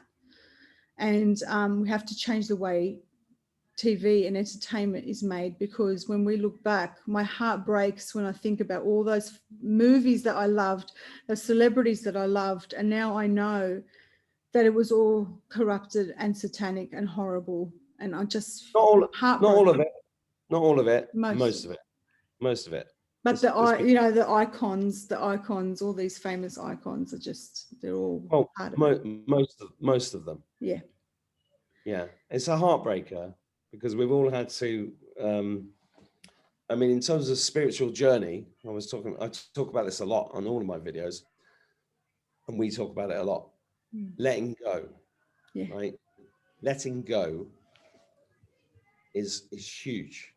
When I first looked, you know, I remember memes going around about letting go. Just let go, let go. You know, like. Do you have a tuning? Do you have a tuning fork for that? I can't remember. There was something to do with the. What was the tuning fork that was about release? I can't remember. Yeah. Well, I've got loads of tuning forks here. I'll play them in a sec, but I just want to tell this story that when I first heard about this concept of letting go, I think it was from Stephen, the barefoot doctor. And I can't remember his fucking surname, but I know. He taught. Yeah. I'm gonna share something with everybody watching this that's useful, right? So Stephen, the barefoot doctor, go and buy his books on Amazon. He's dead now, unfortunately. He died last year, but his books are brilliant because he took the philosophy from Taoism and the ancient Chinese kind of which I learned from Stuart Wilde. Well, me too. So I learned about Taoism from Stuart Wilde. Yeah. Stuart Wilde, you and me have that in common. Yeah. But I was in love with Stuart Wilde. Yeah, Stuart Wilde changed me too. my life, Me right? too. Me too. Although the Hay House thing, that's another subject. But Taoism and Zen Buddhism as well is all part of this. It's that whole just. Absolutely. Do you know Zen Buddhism doesn't even have, you can't teach it anything. Like it's like you literally, if somebody comes to a master, there's nothing to teach. It's like, it just is. There's nothing to teach. Exactly. There's no such thing as a guru, right? There's no such thing as a guru. So what Stephen, I'm just going to give something practical, right? Because this is absolutely so powerful. I can hardly explain it because I had, when I learned this and I applied it, I had such a profound experience. I should tell the story really, but he taught me that this, you know, where your muscle here, at the top comes deltoid. This bit here. Is that your deltoid? I can't I don't know what remember. it's called, but there. Yeah. If you hold that, Yeah. then press it. Just press it for like 30 seconds. And do the same this side. And then you do just behind the ear here. So just behind your ear, there's a pressure point. That mastoid thing. Yeah. Right? And you press those in there. Oh, it's so nice when you do it actually. Yeah. Oh, it's really nice. My cat loves it when I do that too. Yeah, and then just here with the eyes, just behind that little hollow, the hollow there, press in there. Now, if you do that on those 3 pressure points, both sides, 30 seconds at least, or twice a day, what that does is massively increase your intuition and your psychic abilities. Now, when he taught me this, I was like, yeah. But I was doing it like, oh, it's interesting. And I was camping in, I don't know, the West Country. And it was like, it was a fantastic week in the geodesic domes. Geodesic, yeah. Love them. So it was like a campsite with geodesic domes and chickens and zip wires. And it was a really good week. And the guy that owned it had just done a documentary about the royal family on ITV. Wow. Yeah. That was his day job, right? Wow. And this is like 12, 13 years ago, and I was having a chat with him then about, oh, you must know that they're pedophiles and all that. And he was like, no, they're fine, blah, blah, blah. So I was like, oh, okay. But as I was packing up to leave this place, I remember carrying all the bags, and I had a Volvo XC90, you know, one of those big Volvos, right? Yeah. There was 5 kids, blah, blah, blah. I needed a big car. So I was packing the bags into the car, and suddenly, literally, I had this moment, and you know what I'm talking about because you have these.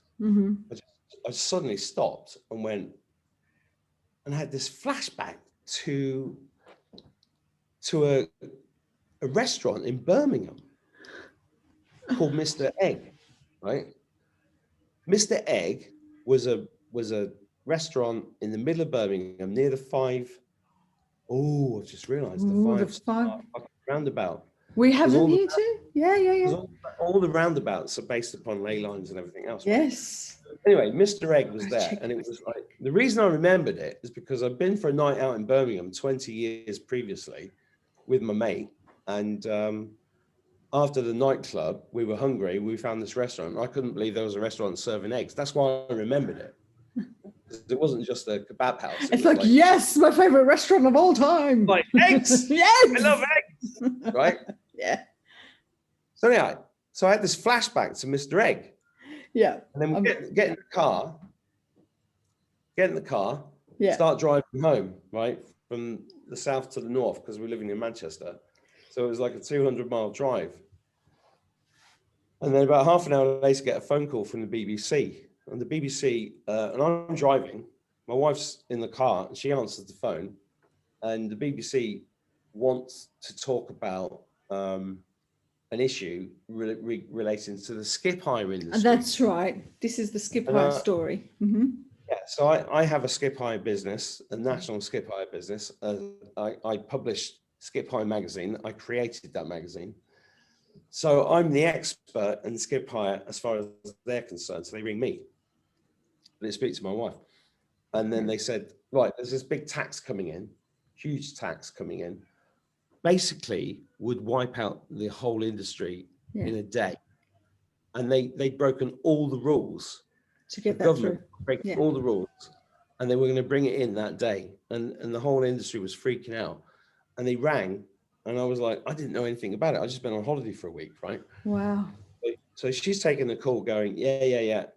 Where can he go to be in a studio? Yeah. So she says, well, in an hour, we'll be in Stoke-on-Trent, which is on the way up north of England. So we can go in the BBC studio there. Cut long story short, it didn't happen. What did happen was that we realized that I could be in Birmingham, which is like the second biggest city in Britain, at a certain time, and I could go into a studio, and then I was going to be on live national radio, arguing the case against somebody else. Mm. So I got to the studio, ran in, made it just in time, midday. It was the Jeremy Vine show, 8 million listeners, right? Biggest daytime show in Britain. And the guy I was arguing against was Lord Selwyn Gummer. Selwyn Gummer, one of the people that was part of Thatcher's fucking cabinet, right? One of the fucking big, right? Yeah. You're fucking Although at the time I didn't know that. Yeah.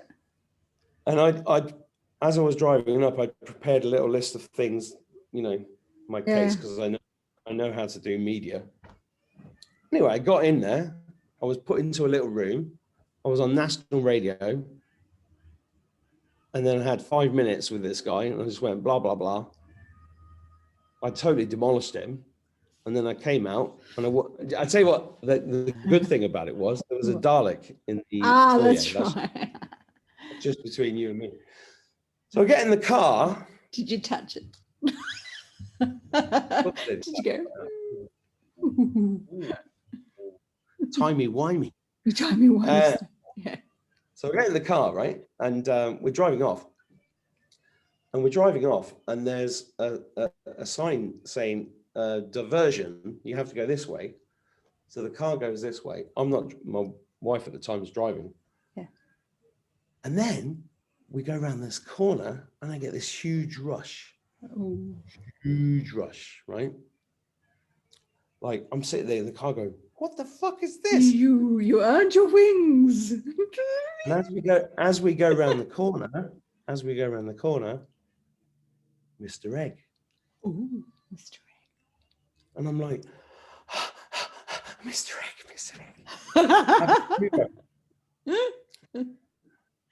So the intuition thing was huge. And then about an hour before Manchester, get a phone call saying that this legislation that they wanted to pass had just been stopped. And the only thing that had happened was me being on the radio that day. Being on the radio, but they exposed it publicly on Jeremy Vine's show, and they couldn't do it. They knew they couldn't legally. I was too powerful for them. And what you've got to realize, it's not, I don't mean that in a cocky way. No. What I mean is our energy. You claimed. All of us have this.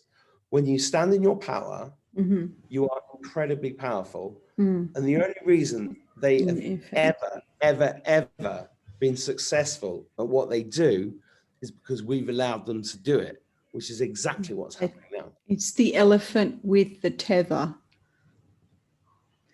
The elephant with the tiny little rope tethering its foot to a tiny little hook in the ground, and all it has to do is lift its leg up and it's free, and it can stomp everyone around it. That's us. The whole entire thing that you and I do, and all the others out there, we're all these little pieces to try to get everyone to wake up and lift all of this old stuff off them. We're not perfect. We don't have it right all the time. But basically, we're just trying to get people to, you know, why we get frustrated is because people keep twanging back and they keep doing the same thing again, keep twanging back. We got to take back our power. And I think the first rule of Fight Club, okay, Fight Against the Machine Club, is turn off your fucking television. That's number one rule. That big thing, that black mirror in your room, you know what I've got in front of my television? I've got a dildo. I've got framed pictures. It's a prop for framed pictures. I've got decorations in front of it. I don't use it. Okay. So that's the number one thing, is turn it off, turn off. And even your social media, it's starting to, and this is what the tree told me, it's starting, all of that stuff, that mainstream propaganda that we talk about has infiltrated, what we call alternative media as well. And so we need to take charge of our consciousness. This is how they're ruling us. So there's something that comes to mind from years ago, which is Gil Scott-Heron, the revolution will not be televised. Have you heard of that? Yes. Should we play that while I go for? I love it. You got to pee? Okay. As long as you can do it quickly. Can you go for what? A waz. A waz. Is that what you call it? Not a whiz. It's not a whiz. A whiz is something else. Go for a slash. A slash is all right, yeah. Slash is all right. Local jobs with Google's local services ads. Fucking Google ad, hang on. How about you share a screen? Yeah, I'm going to. I'm just getting rid of the Google ads, right? And then I'm going to share the screen. Then I'm going to go for Waz. And all right. Here we go. Off you go, Waz. Because this is something I learned 30 years ago, but I didn't understand it. And I think now... It wasn't close to home. It wasn't as close to home back then, but yeah. No, exactly. I don't know. Can you see this? No. You want to share it? Can you hear it? We can, but can you share the screen? Yeah, I'm trying to do it. Is it still available? Yeah. Yeah, here we go. All right, let's do it. Right, this is from 1969, I think. Right? Wow, yeah, the revolution. I'll see you in a minute. Okay. Go. Derek. You will not be able to stay home, brother. Go to the toilet. You will not be able to plug in, turn on, and cop out. You will not be able to lose yourself on Skag and skip out for beer during commercials because the revolution will not be televised. The revolution will not be televised. The revolution will not be brought to you by Xerox in 4 parts without commercial interruptions. The revolution will not show you pictures of Nixon blowing a bugle and leading a charge by John Mitchell, General Abrams, and Spyro Agnew to eat hog maws confiscated from a Harlem sanctuary. The revolution will not be televised. The revolution will not be brought to you by the Schaefer Award Theater and will not star Natalie Woods and Steve McQueen or Bullwinkle and Julia. The revolution will not give your mouth sex appeal. The revolution will not get rid of the nubs. The revolution will not make you look 5 pounds thinner because the revolution will not be televised, brother. There will be no pictures of you and Willie Mae pushing that shopping cart down the block on the dead run or trying to slide that color TV into a stolen ambulance. NBC will not be able to predict the winner at 8:32 on report from 29 districts. The revolution will not be televised. There will be no pictures of pigs shooting down brothers on the instant replay. There will be no pictures of pigs shooting down brothers on the instant replay. There will be no pictures of Whitney Young being run out of Harlem on a rail with a brand new process. There will be no slow motion or still lights of Roy Wilkins strolling through Watts in a red, black, and green liberation jumpsuit that he has been saving for just the proper occasion. We're going to get a copyright strike now. Louisville Junction will no longer be so damn relevant, and women will not care if Dick finally got down with Jane on Search for Tomorrow, because black people will be in the street looking for a brighter day. The revolution will not be televised. Okay, you know what I'm going to do? There will be no highlights on the 11 I'm o'clock going to news mute that because I'm going to mute it because we're going to get a copyright strike otherwise. So I'm going to wait for Mark to come back. You can't play a full song. They're going to do something to our this thing, and we really want to put this up on YouTube. So, Mark, you have to turn the music off. I had to mute you because we're going to get a copyright strike. Unmute yourself now. Unmute yourself. Unmute. We're not monetized. It's fine. No, yeah. Oh, well, it still makes you take it out. Remember, I don't do monetization. Neither do I. So, how's everyone going? Listen to me. How's everyone going? Oh, my dragon's not here. It's next to my bed. Mine looks like yours, but not as. It's so beautiful, isn't it? Mine's got, but mine's got selenite in her head. Is yours a male or female? I'm not allowed to tell you that. Yes, you are. It's male. You were going to say the name, and I said you're not allowed to say the name. Yeah, it's male. I said mine's female. Well, you know, Joanne's pretty bossy about that. No, I've known. You know, apparently I've known. My dragon said to me that I've known him since the beginning of time. Hang on, I've got to go and do something, but I'll take you with me so you don't get upset because I'm not there. Look, drum kit. Shall I play the drums? No. I mean, no. We've already done that. Yeah, but nobody heard it because Juicy was talking over it. No, but then we did it again in the recent Abracadabra, remember? No, I don't remember. You don't? No. Yeah, we did. We did something. We did I did a drum thing. I remember. Nobody's ever heard me play drums properly. Yes, we did. Either we did it off air. We must have done it off air then. Yeah, off air. Yeah. Yeah. So what you got there? You got some food? Your beeswax. It's 2:30 in the morning for me. I should be going to bed. Are you having a ham and cheese sandwich? You having a cheese sandwich, Mark? It's 3 o'clock in the morning. I'd just like everybody to know that I'm doing this out of the goodness of my heart. Yeah. No one's making you. No one's got a gun to your head. No one's got a selenite wand to your head. Well, I'll go then. I'll see you later. No one's got a selenite wand to your head. Oh, shit! Oh, cool. Are you okay? What if you put this on your points? Ooh. Which points? You know, the psychic points. Do you think we're boring people because we're just having a chat now, aren't we? I know, but everyone can, don't stop. We need to hear you. No, but I hope everyone got something out of this video, which is pretty amazing. It's pretty good. I think we did a good job, don't you? Was there anything else you wanted to cover? Well, there's so much to cover because Let's play our song. It's Revelation, right? Yeah. Yeah. I can't wait to read. I have literally this tree. I had to record what I was hearing it say, and then I transcribed it. 18 pages of stuff. And you heard it. Did you think it was important for me to share? You know I know it's important. I know. I was second guessing. I was like, oh, it's so scary. I said, my friend across the road, she rang earlier about going up a mountain, and she said, you know, blah blah blah, and I said, well, you know, there's some pretty big shit going on, and most of it's from a tree. And she went, yeah, and I said, you don't find that weird? She went, no. Are you palming the information off as your own, Mark? No. Why would I say that on a video to people? What the fuck are you talking about? No, did you tell her it was me that got the information from the tree? No. I didn't tell her the information. No, but did you say JC got some information? No. I'm not going to give shit away. All right.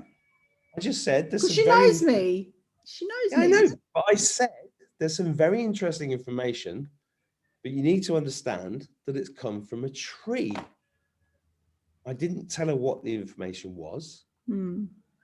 She didn't bat an eyelid about it being a tree, which I thought was good. really We're getting to that point now in history. That's good. Well, you know, I've been saying to you for a few weeks that, you know, we're either nuts. You know, it sounds, if you listen to our conversations, it sounds like we're in some fucking weird Frank fucking Dune novel. You know, yeah, it's just normal. So I was in the fourth dimension talking to this tree, and then the UFO came. Then this dragon came past. No wonder people think we're nuts. Do they think that we're nuts? I think all our followers think we're okay, and then you get the odd. No, our followers troll. are cool. Yeah. Just, you know, you get the odd troll. Yeah. Like that. So when's it going to happen? You said this date. That's their favorite line, and it's always men. These left brain men. No, these men that don't care about the other information. They just want the date so that they can stop feeling miserable on that date. That's what I want to talk about really quickly. And I said this to you yesterday when we were chatting, and you said we should be recording this because I was agonizing over whether I should share this. And you said you've already passed go, JC. You came out and you said the demons, right? About the demons. But I worked it out since then because I was talking to Joseph Moon, and he left me a voice message and he said, JC, I know why you're struggling saying that, wanting to tell people about it. He goes, because demons are acceptable for the most part because we've had so much negativity through movies and stuff, and that's been quite normalized. This evil has been normalized so people could accept that. But now we're going to this light sort of thing with the trees and fairies and stuff. And he said, and people don't want to believe that. So maybe that's why he goes, you're struggling to believe. He said, but I think you need to put it out there. And I agree. And but what I wanted to say, one point that came up when I was asking you whether I should put these videos out, is that, you know, I've gotten to this point now where I'm being trolled and whatever because people aren't listening to the information correctly and they're not comprehending it, and all they're doing is they're getting stuck on, they're not hearing the information around how I'm explaining something, and they're getting stuck on a date, and they're saying that I said things that I didn't say. And it's not about dates. It's not about dates at all, is it? Sorry, my son's up. I wonder what the noise was. No, you can't speak because I don't want to show you online. Don't come in. Don't come in. He's woken up. Yes, but basically, yeah, we don't want to, can't remember what I was saying. Just the dates, people really need to stop with the dates, and you've got to stop asking permission to feel okay. Like, you know, because that's basically what you're doing is you're saying, when is this over? So then I can feel okay. Feel okay now. Feel okay now, even with all of this going on. Look at those people that made that song. Jesus, they made this amazing, hilarious song, and even, you know, they turned their misery and whatever into a song. They became creative. This is the whole purpose of all of this. There's two sides to every reason. Why you say that, right? I just wanted to say, I'm starting to think you've got ADD. Yeah. Isn't that beautiful? Amazing. You just don't sit still. Go on. Yeah. This is beautiful. I stood there for 4 hours. Shut up. Right. So This is my beautiful daughter made this from oil. That's an oil canvas. painting, even more talented. That's Right. amazing. Very good girl. And it's her first ever oil painting. That's pretty impressive because oils, you know, to start off with oils is pretty. They're not as forgiving as acrylics. So the Or point not as I'm making, yeah. point I'm making is that she got a school report the other day saying, hey, she's very, you know, bright, but she's very lazy and not very good at this, that, and the other. And it was a real big downer, right? I just want to say thank you to everybody watching this. That's On my Telegram group, you said amazing things as well. everybody that said positive things. I took a screenshot of every one, which is literally like 100 now. Yeah. I sent them to Daisy, my daughter, all day just to fill her with that. And this is so powerful and it's so important. And thank you to everybody that did that. Yeah. Because that's the way forward, right? You know, we've got to she change should be allowed.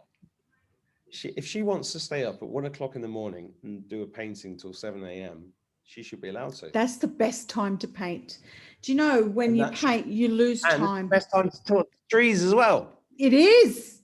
The tree told me nighttime, and Joseph confirmed he's really tapped in. So, well, Joe and I are going to do a show, and we're probably going to bring Joanne on.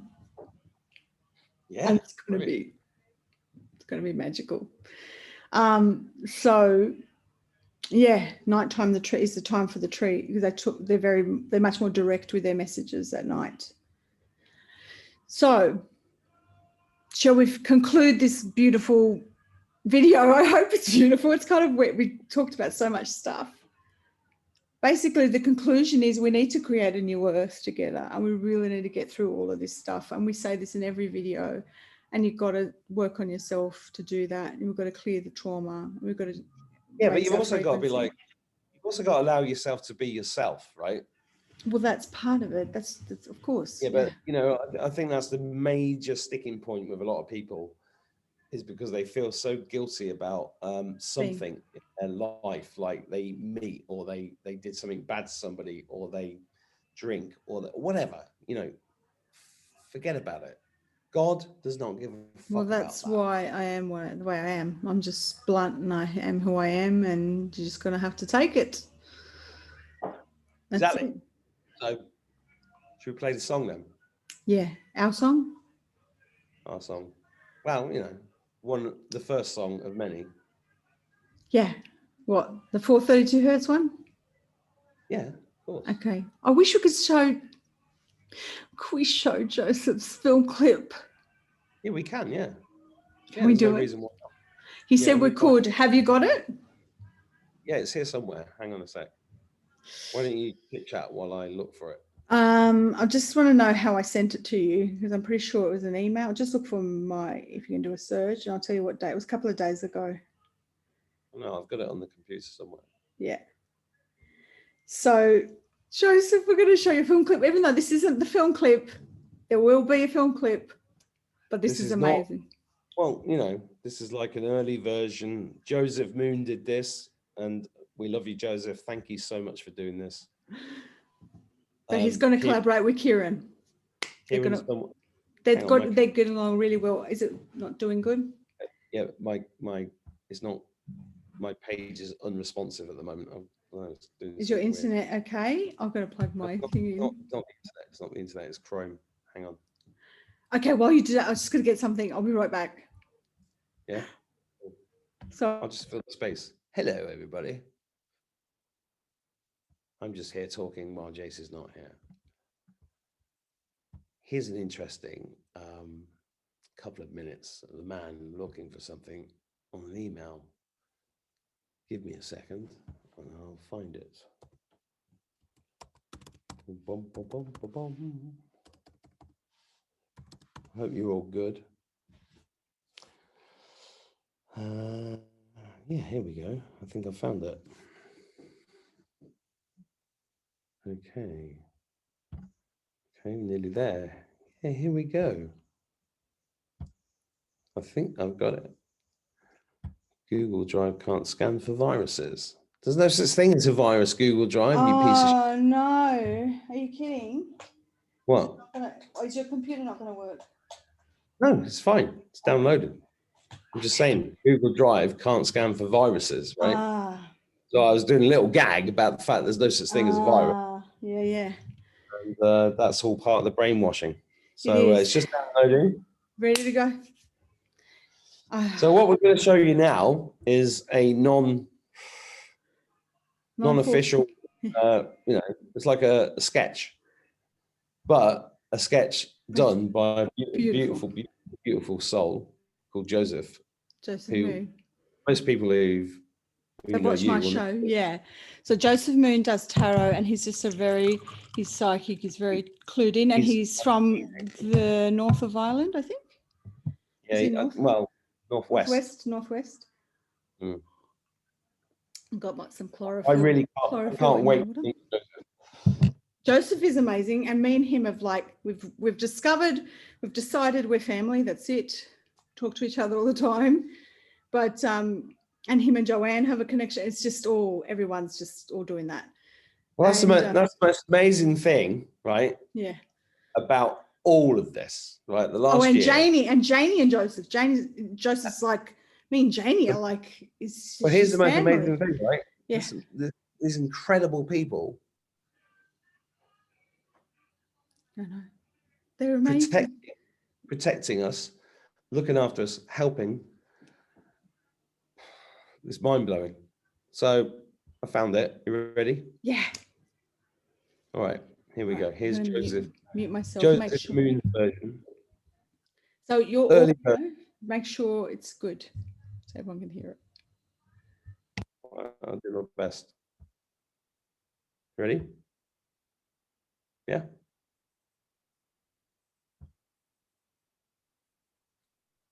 Stop praying.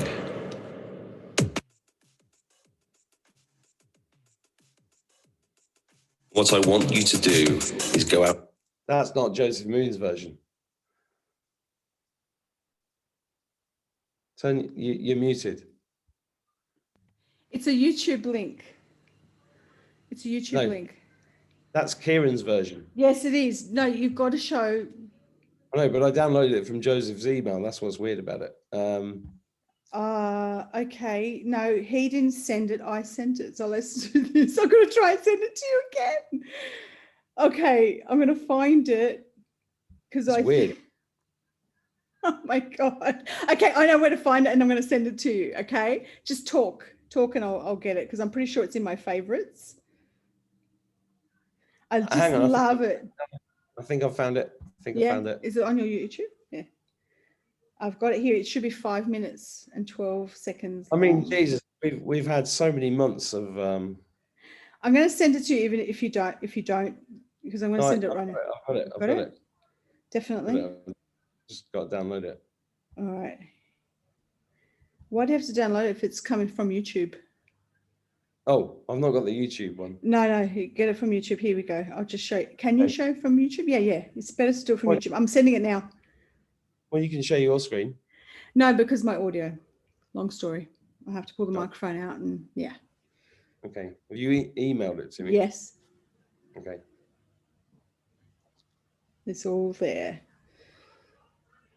Terribly sorry for the ways. Sorry about that, guys. I'm so sorry, but that's okay. It's all good. It's like they're in the lounge room with us. Okay. Okay, you ready? Yeah, got it. I'm trying to find it. I think this is it. Yeah. Okay. Is that it? Yeah. Is that it? Yeah. You sure? Yes. Make it big. You sure?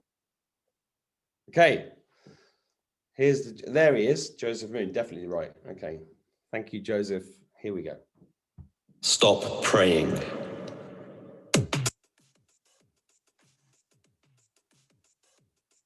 What I want you to do is go outside into the world and enjoy your life. I want you to sing, have fun, and enjoy everything I've made for you. Stop going into those dark, cold temples that you built yourself. saying that they are my house. My house is in the mountains, in the woods, rivers, lakes, beaches. That's where I live. And there, I express my love for you. Stop blaming me for your miserable life. I never told you there was anything wrong with you, or that you were a sinner, or that your sexuality was a bad thing.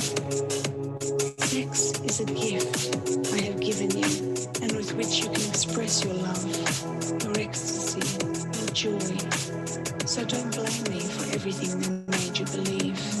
Stop reading alleged sacred scriptures that have nothing to do with me. If you can't read me in a sunrise, in a landscape, in the look in your friends, in your children's eyes, you will find me in no book. Stop asking me. Will you tell me how to do my job? Stop being so scared of me. I do not judge you or criticize you, nor get angry or bothered. I am pure love. Stop asking for forgiveness. There's nothing to forgive. If I made you, I filled you with passions, limitations, pleasures, feelings, needs, inconsistencies, free will. How can I blame you if you respond to something I put in you? How can I punish you for being the way you are if I'm the one that made you? Do you think I could create a place to burn all my children who behave badly for the rest of eternity? What kind of God would do that?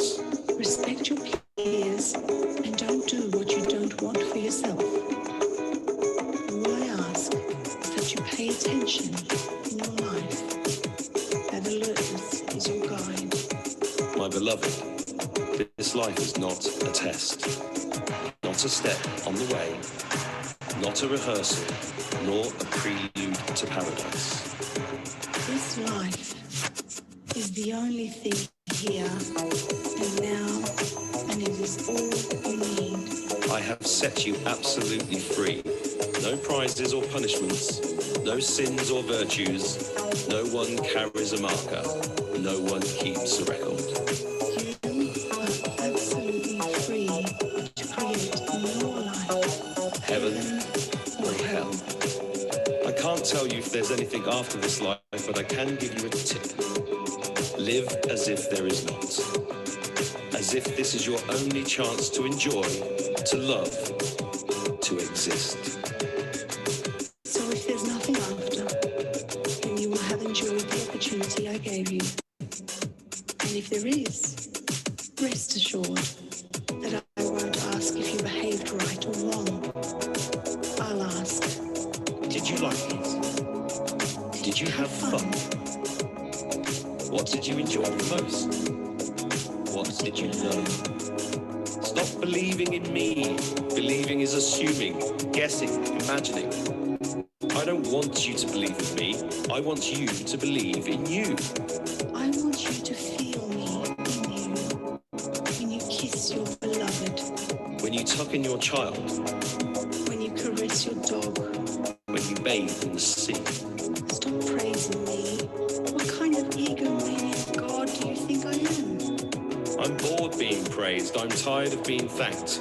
Feeling grateful? Prove it by taking care of yourself, your health, your relationships, the world. Express your joy. That's the way to praise me. Stop complicating things and repeating as a parakeet what you've been taught about me. What do you need more miracles for? So many explanations? The only thing for sure is that you are here, that you are alive, That this world is full of wonders.